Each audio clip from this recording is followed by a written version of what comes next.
사랑하는 하나님, 마태복음 8장에 있는 말씀을 통해 하나님을 더 많이 알게 하시고 예수님께서 우리에게 허락하신 은혜의 깊이를 기억하며 신앙생활하게 하시고 성령님께서 우리를 인도하시는 방향이 어디 있는지 그것을 바르게 알고 순종하며 따라갈 수 있는 그런 삶 될 수 있도록 주님 은혜를 주십시오.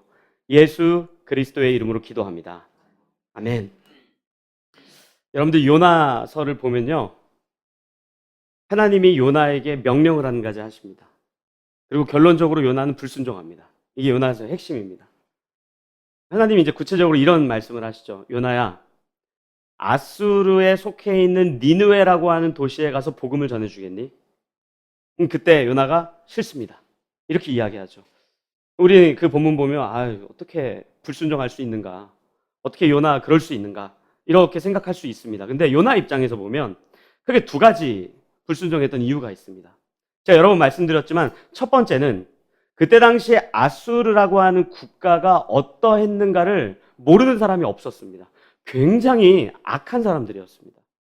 이스라엘 백성들 뿐만 아니라 굉장히 많은 민족들에게 전쟁을 걸고 시비를 걸고 그들을 막 포로로 잡아오고 못 살게 굴었기 때문에 굉장히 나쁜 악인, 그것도 그냥 악인이 아니고 이 아수르가 굉장히 난폭하고 잔인했기 때문에 요나 입장에서는 하나님, 당신 지금 뭔가 실수한 거 아닙니까? 내가 잘못 들은 거 아닙니까? 혹시 니느웨가 아니고 니느웨에 붙잡혀 있는 종들에게 가라 그런 거 아닙니까?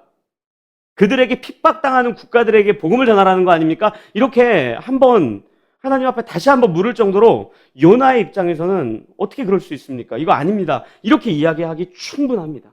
진짜 악했거든요. 근데 그게 첫 번째 이유였다면 두 번째 이유도 요나서에 기록되어 있거든요. 제가 한번 읽어드릴게요. 잘 들어보십시오. 요나서 1장 1절부터 3절입니다.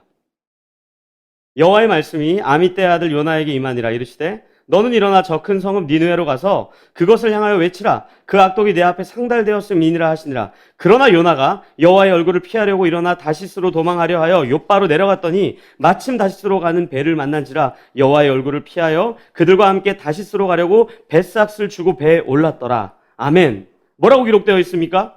분명히 니느웨로 가라 그랬는데 욥바라고 하는 항구에 가가지고 이제 니느웨로 가야 되거든요. 근데 그때 여기 본문에 이렇게 기록되어 있어요. 마침 다시스행 배가 딱 도착한 거예요. 정확한 시간에. 그러니까 이거 쉽게 이야기하면요, 대전에서 하나님께서는 부산으로 가라 그랬어요. 혹은 광주로 가라 그랬어요. 근데 가고 싶지 않은 거예요. 난 서울로 가고 싶어. 그 마음이 있었어요. 근데 마침 서울행 기차가 딱 도착을 하는 거죠. 그때 요나 입장에서 이게 하나님의 뜻인가? 하나님이 분명히 니느웨로 가라 그랬는데 다시스가 도착해. 내 마음속에 다시스로 가는 게 당연한 거예요. 왜냐하면 니느웨 나쁜 놈들이거든요. 그렇지 않아도 다시스로 가고 싶었는데 다시스행 이 배가 딱 도착하고 나니까 이게 맞는가 봐 그러고 간 거죠. 전 이 부분에서 우리가 진지하게 한번 고민해 봐야 됩니다. 우리 신앙생활 할 때 그런 일 진짜 많습니다. 여러분들 술술 잘 풀리고 상황과 환경이 막 열린다고 분명 그게 하나님의 뜻이 아닐 때도 굉장히 많아요. 오늘 이 본문 보세요. 하나님 니느웨로 가라 그랬어요. 다시스가 아니에요. 근데 다시스 배가 오니까 요나는 글로 가버린 거예요. 우리 삶 속에 안 열리던 막 문이 열리고 길이 막 깔리고 나는 하나님은 분명히 이거 같은데 막 이쪽에 막 문이 활짝 열리고 내가 막 원해요. 그런다고 하나님의 뜻이 아닌 경우가 정말 허다하다는 거 우리 기억해야 돼요. 반대로요, 빡빡하고 막 우겨쌈을 당하는 것 같고 막 고생길이 훤하고 막 고통스러운 그것이 하나님의 뜻일 때도 분명 있습니다. 언제인지 아세요? 그게 오늘 우리 같이 읽었던 마태복음 8장이에요. 여러분들 이 본문 시작이 이렇게 나와요. 같이 한번 읽어볼까요, 이거는? 마태복음 8장 23절, 24절 같이 읽어보도록 하겠습니다. 23절과 24절 같이 읽겠습니다. 시작. 배에 오르심에 제자들이 따랐더니 바다에 큰 놀이 일어나 배가 물결에 덮이게 되었으니 예수께서는 주무시는지라. 아멘. 예수님과 함께 갔거든요. 그리고 읽진 않았지만 그 앞절 21절, 22절을 보면요, 예수님께서 자신을 따라오라 그래서 배를 탄 것밖에 없어요, 제자들은. 근데 배를 탔더니 그 배가 갑자기 요동치더니 바람이 불고 파도가 풍랑이 일어나더니 배가 뒤집어질 것 같은 상황을 만난 거죠. 하나님의 뜻이 아닙니까? 아니죠. 맞죠. 왜요? 예수님이 같이 가자고 이야기했거든요. 2024년이 얼마 안 남았습니다. 우리 다시 한번 우리 인생의 발걸음을 점검해 보셨으면 좋겠어요.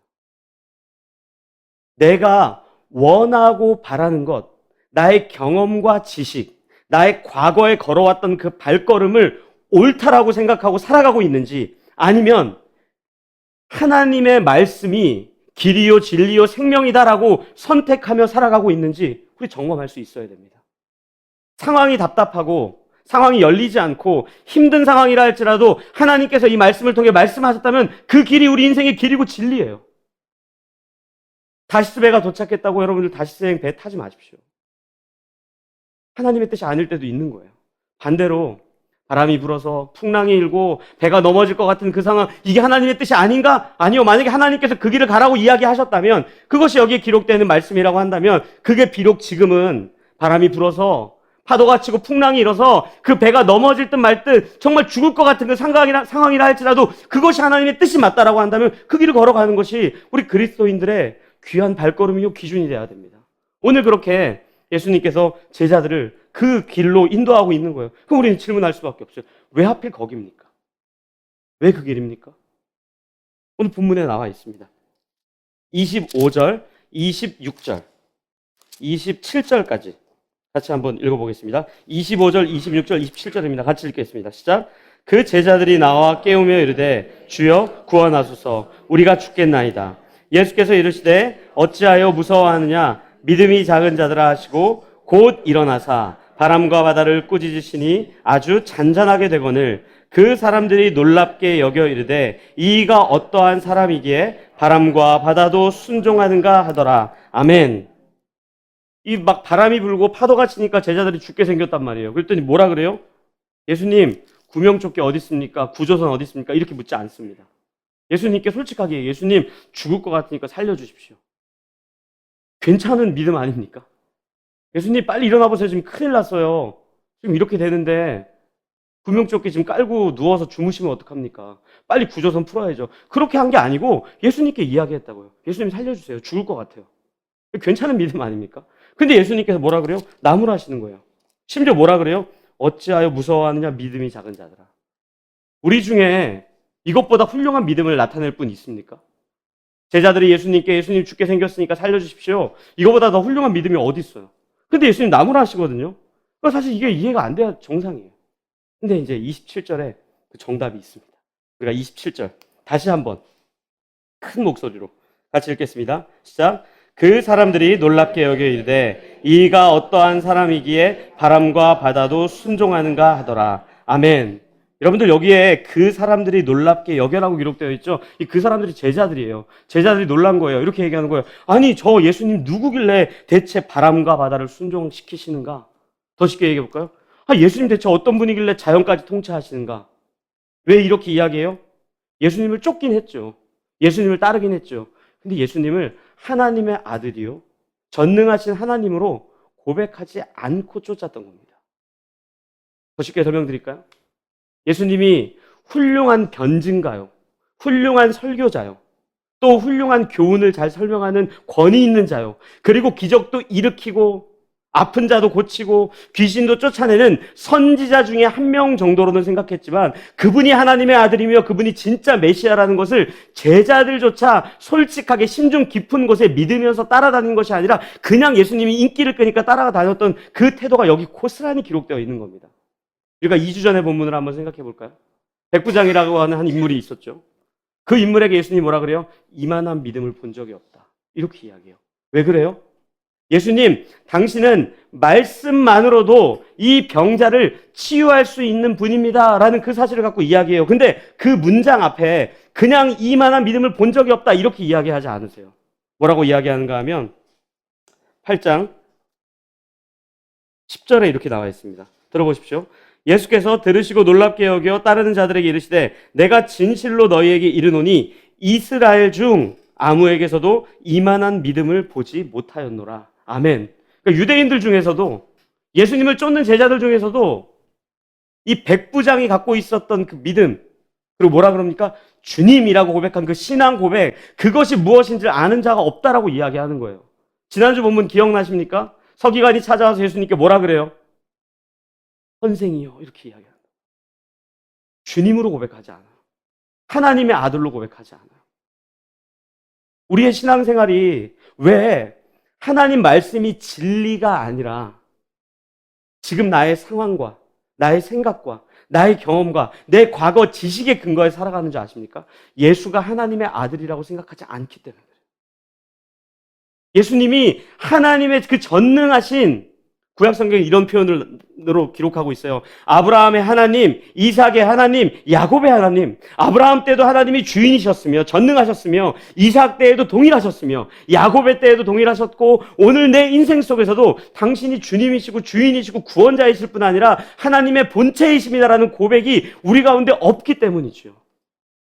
제자들처럼, 이 서기관처럼 선생 중에 한 명으로, 아, 훌륭하십니다. 당신이 말하는 것 설득력이 있습니다. 당신이 말한 이 성경 본문 가만 생각해 보니까 내 마음속에 힐링이 일어납니다. 내 마음속에 위로가 생깁니다. 내 마음속에 참 따르고자 하는 열망이 있습니다. 와, 세상 사람들이 볼 때도 괜찮은 본문이네요. 이 정도로 우리가 예수를 믿고 있다면 우리 삶 속에 하나님의 아들이신 그분은 없는 거죠.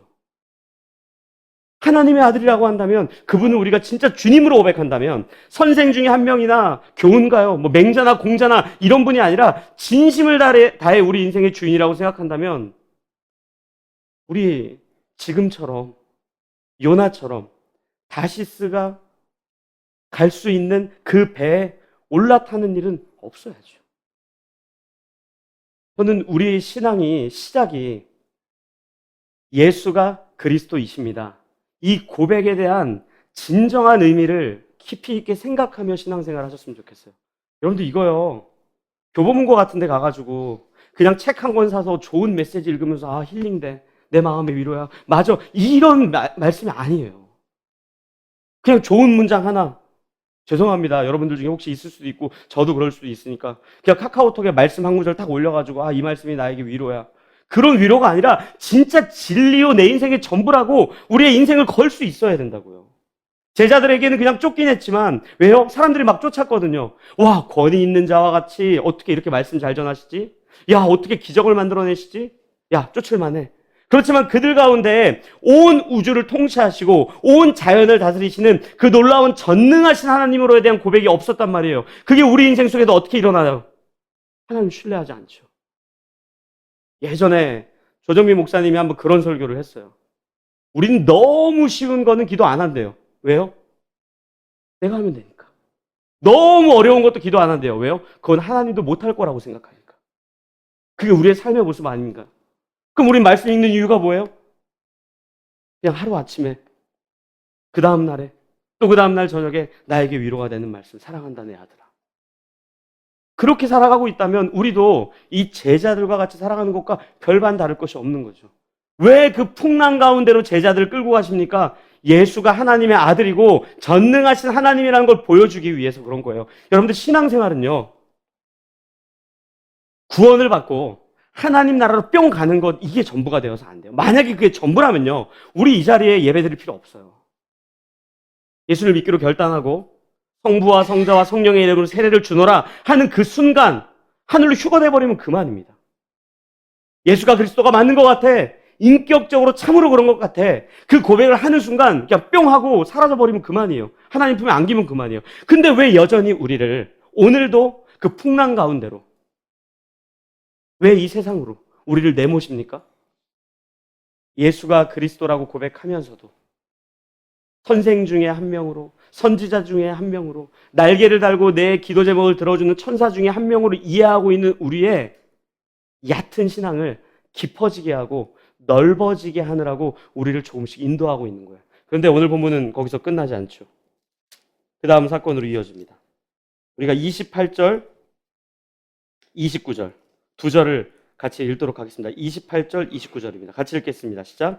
또 예수께서 건너편 가다라 지방에 가심에 귀신 들린 자 둘이 무덤 사이에서 나와 예수를 만나니 그들은 몹시 사나워 아무도 그 길로 지나갈 수 없을 지경이더라. 이에 그들이 소리질러 이르되 하나님의 아들이여 우리가 당신과 무슨 상관이 있나이까 때가 이르기 전에 우리를 괴롭게 하려고 여기 오셨나이까 하더니 아멘. 귀신 들린 자 둘을 만납니다.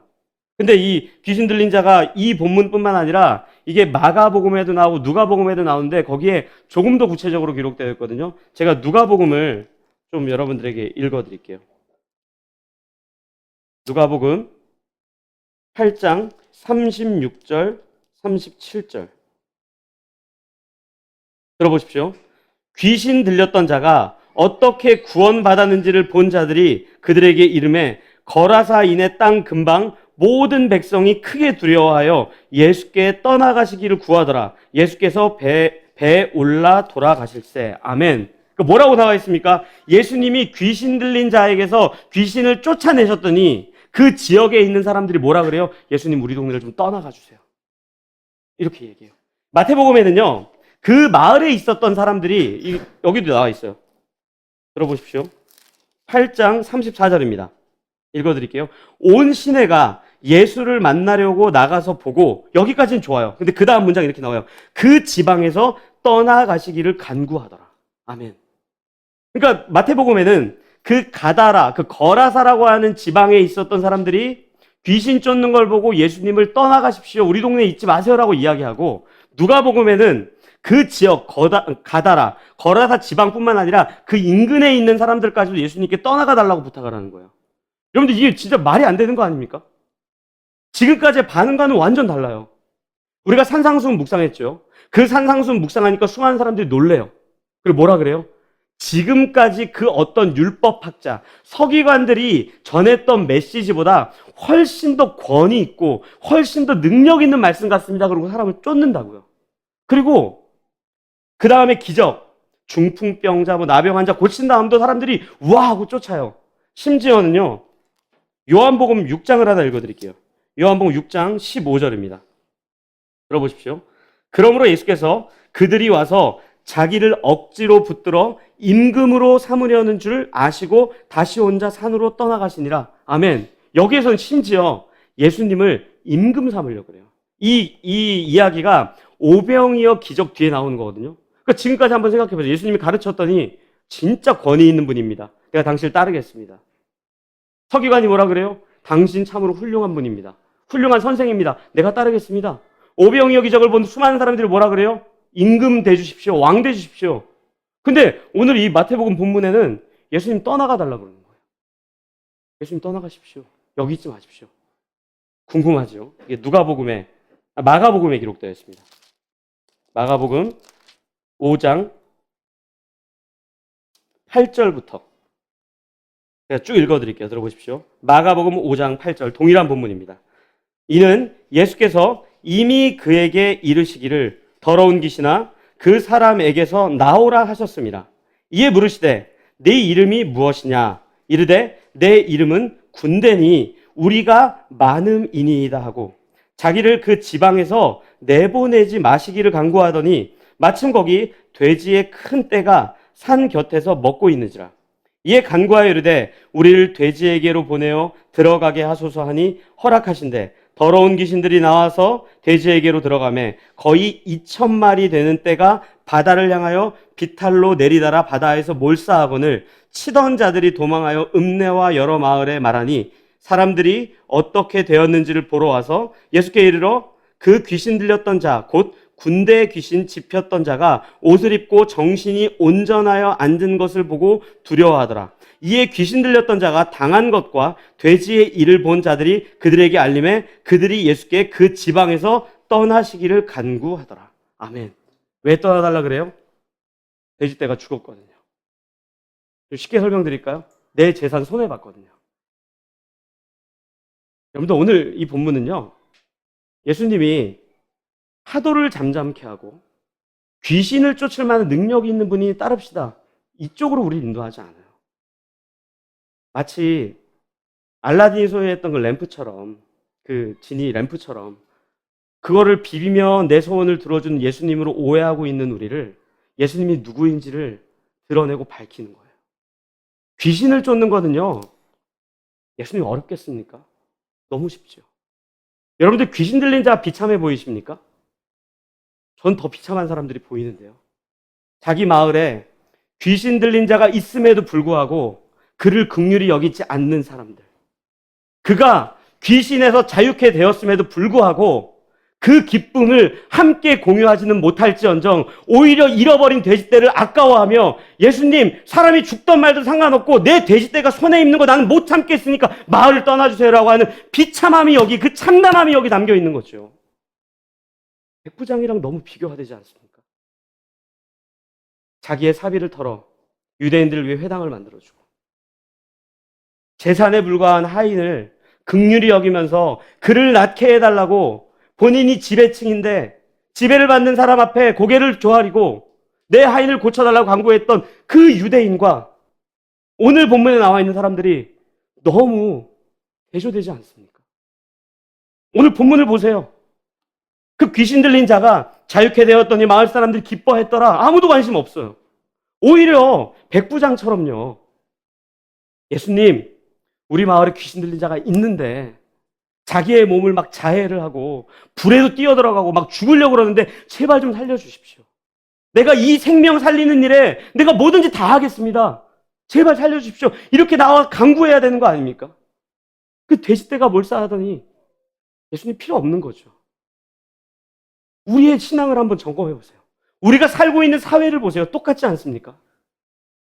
내 옆에 있는 사람이 펑펑 통곡하며 울던 말던, 반지하에 살다가 물이 차서 꼴딱꼴딱 숨 넘어가는데 살려달라고 하던 말던, 그 지역에 물이 차고 차오르고 또 차올라서 사람이 죽어나가니까 정신 약간 이상한 사람이 살인사건을 일으켜서 사람이 죽어가니까 그 사람에 대한 긍휼함이 아니라 그 동네 집값 떨어진다고 애통해하고 있는 그 우리 모습 아니냐고요.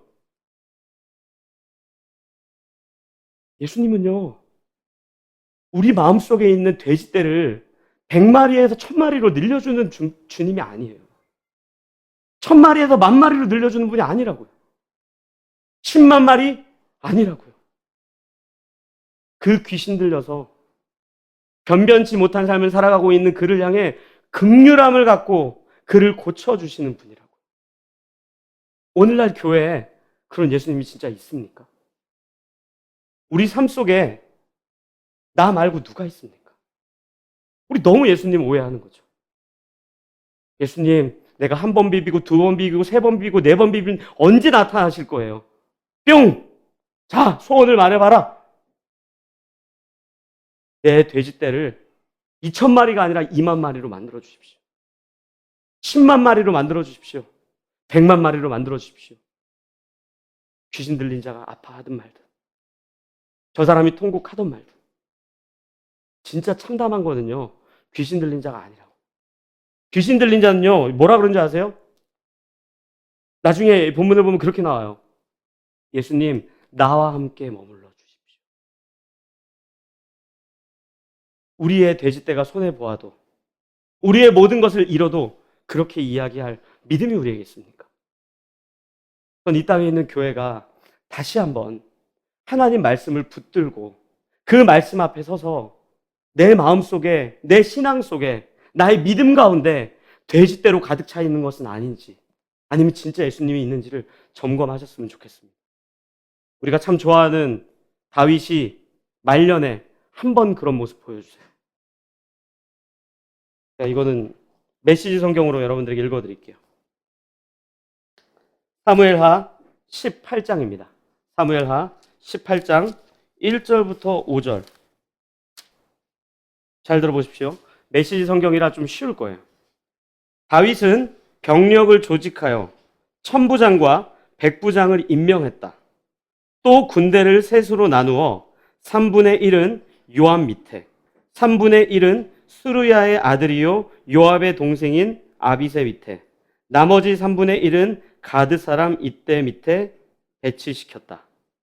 여러분들, 이 본문이 전쟁을 앞둔 다윗이 군대를 편성하는 내용입니다. 근데 군대를 어떻게 편성하냐? 굉장히 조직적으로 편성합니다. 3절 이렇게 나와요. 그리고 이렇게 나와요. 그러고 나서 왕 다윗 이야기하는 겁니다. 나도 그대들과 함께 진군하겠소 하고 공표했다. 여러분들, 이거 굉장히 놀라운 사실입니다. 왕이요, 선발대로 가는 일이 없어요. 왕은 뒤에서 진두지휘하죠. 근데 가겠다 그러는 거예요. 그랬더니 그 밑에 부하들이 뭐라 그래? 이렇게 얘기해요. 그들이 말했다. 아닙니다. 왕께서 우리와 함께 진군하시면 안 됩니다. 우리가 어쩔 수 없이 후퇴해도 적은 신경 쓰지 않을 것입니다. 우리 가운데 절반이 죽어도 역시 마찬가지일 것입니다. 하지만 왕은 우리 10,000명만큼의 가치가 있는 분입니다. 맞는 얘기죠. 왕이 죽으면 큰일 나잖아요. 그 이야기를 듣고 계속 이어집니다. 왕께서는 이 성 안에 계시면서 우리를 도우시는 편이 더 좋겠습니다. 이제 다윗이 이야기해요. 왕이 말했다. 그렇다면 그대들 생각에 따르겠소. 근데 한 문장을 붙입니다. 그래서 그는 성문 옆에 남고 온 군대는 100명씩 1000명씩 진군에 나갔다.